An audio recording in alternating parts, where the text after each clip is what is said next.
So this is how you can connect your Terabox to your Telegram.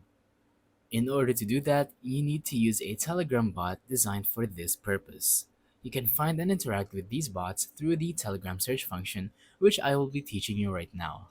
Once you've found the bot, start it and follow the instructions provided by the bot. So, first let's find the Terabox Telegram bot. First of all, you're going to want to tap on search, and now let's search for Terabox Downloader. If you can't see any results like mine, you're just gonna have to twist a few words. Like for example, I'm gonna put Terra, and there you go. This is the Terra bot, and you're gonna want to tap on start. Once you tap on start, it's going to give you instructions on how to link your Terabox and your Telegram all together.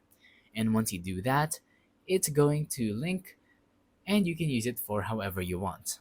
Once again, the simplest solution is just searching for it, searching for Terra. There you go, Terra box. You can use the other Terra names, or you can tap on show more to see more of the Terra box downloaders. So that's about it for this video. Thank you for watching.